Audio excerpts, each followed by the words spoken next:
Es tikko atbraucu no Anangas kalniem. Tur bija apmēram +13, vajadzēja vilkt jaku. Lija lietus, nobraucu te lejā līdz Santa Cruz un ir +23 un saulains.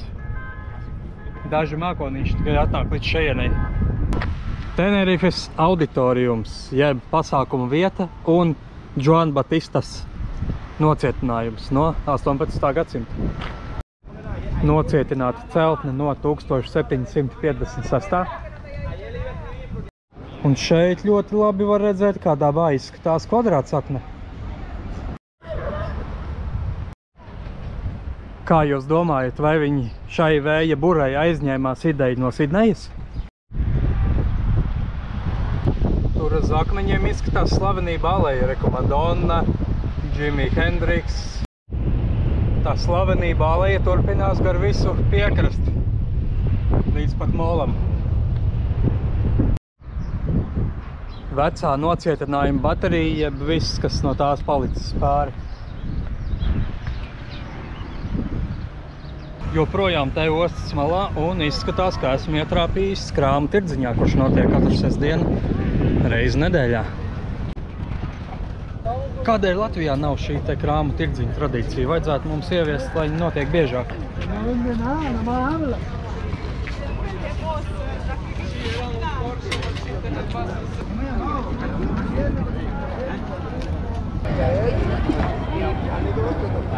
Diezgan iespaidīgā apjomā šis tirdziņš, milzīgs. Šī te La Rambla turpinās jau apmēram kādu kilometru un sadalījās jau pa 2 ielām. Piemineklis Tenerifes zvejniekiem.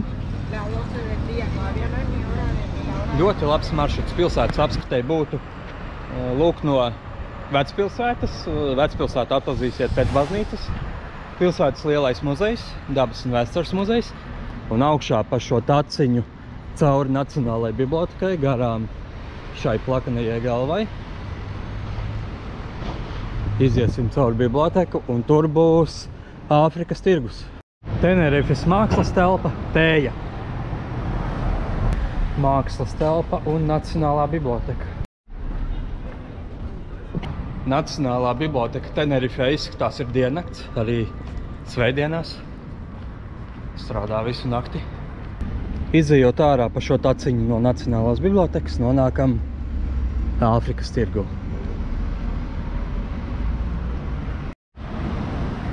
Šis te metāla attēlums ir tik detalizēts. Zvejnieks. Iekšā ir gan tīkli, gan murdi, gan zivis atlietas metālā.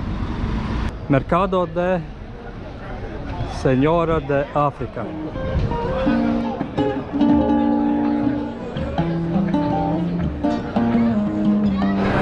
Zivju tirgus ir riktīgi pilns.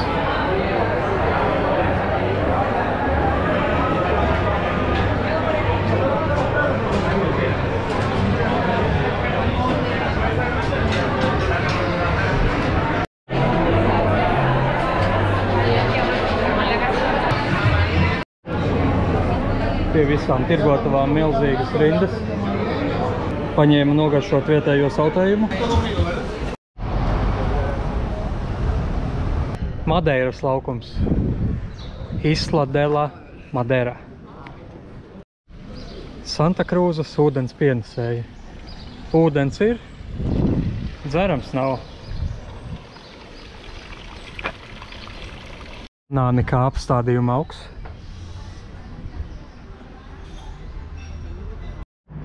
Kaut kāds smērcējošs lietutiņš no kalniem uznāca. Garcia Sanabria parks. Esot skaistākais visā Santa Cruzā.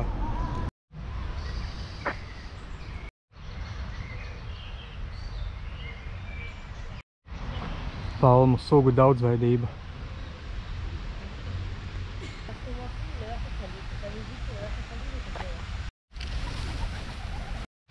Aromātiskais dārzs.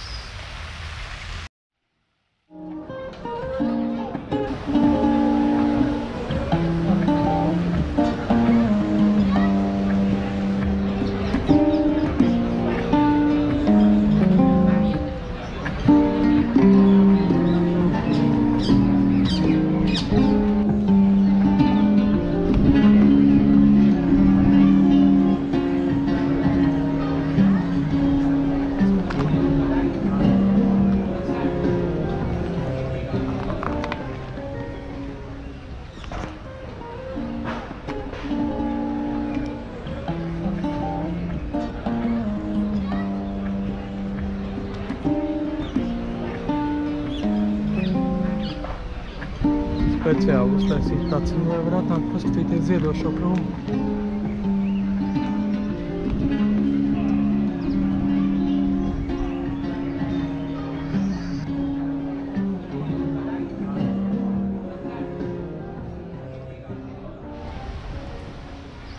Šis, tik tiešām bija viens no pašiem skaistākajiem parkiem. Noteikti iesaku, ja jūs esat šajā galā, tad jānāk pastaigāties kaut kādu pusstundiņu kaut vai.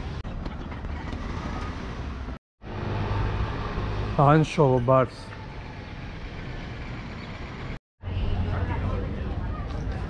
Un šis ir nekas cits kā Spānijas laukums.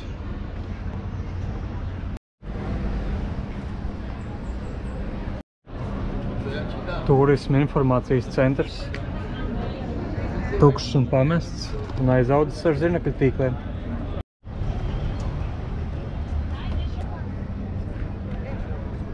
Spānijas brīvības piemineklis. No citas skata punkta.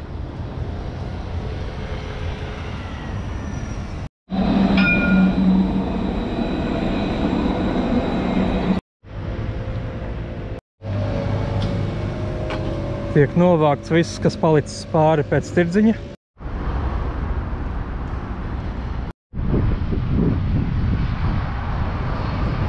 Kur sākām, tur arī noslēdzam.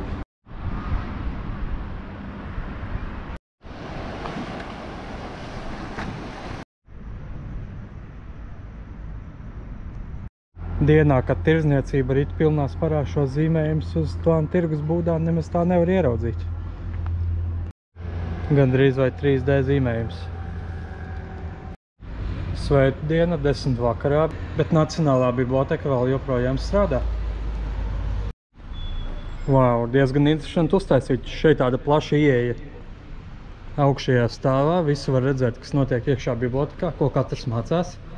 Paskatīties no augšas. Piemēram, lasīt to, kas notiek. Un te iziet cauri uz vai no pilsētu, vai arī ieeja bibliotekā. Un kam pieder šī te plakanā milzīgā galva pie bibliotekas?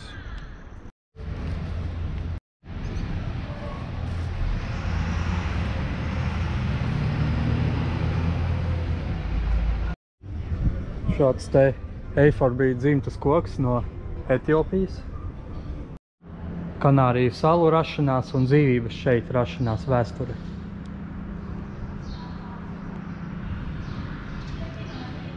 Teides kalns aptuveni pirms 180 000 gadu.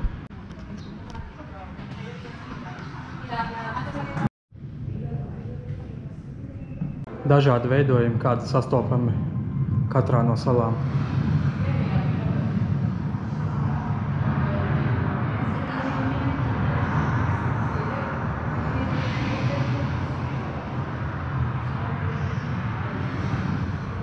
Un dzīvība.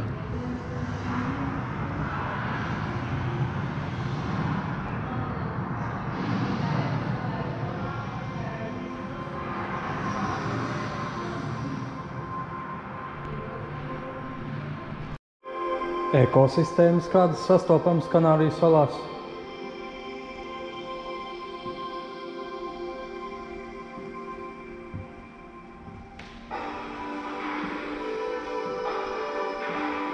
Riežu un kalnu. Šo te Kanāriju salu faunu jau sāka pētīt, tik līdz ieradās pirmie kolonizatori jau kaut kādā 16. gadsimtā. Bet interesanti ir tas, ka vietējos iedzīvotājus sāka pētīt tikai 1945. gadā, kad visi jau bija izmiruši. Vietējo pamatiedzīvotāju mūmijas.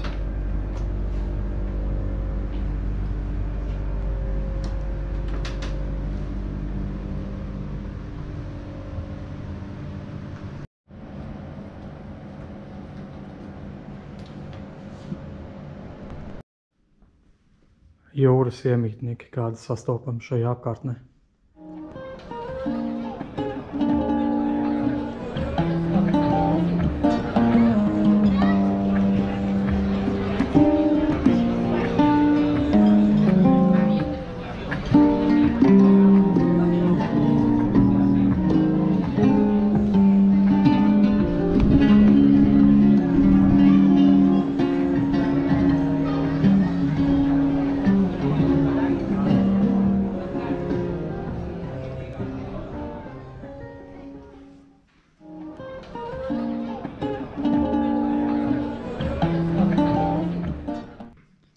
36. gadā nokritis meteorīts 232 kg. Izklausās pēc metāla. Meteorītu veidi pārsvarā šie ir nokrituši Sahāras tuksnesī. 236 kg smagais gabaliņš. Un šis ir viņa krāteris. Muzejs tiešām ir labs. Iesaku apmeklēt pasaules klases. Var uzzināt pilnīgi visu par šīm te salām, iedzīvotājiem, ģeogrāfiju, dabu. Šajā mākslīgajā lagūnā viņi vēl nav sākuši sezonu, kaut gan tur tālumā ir ūdens, cilvēkus neredz.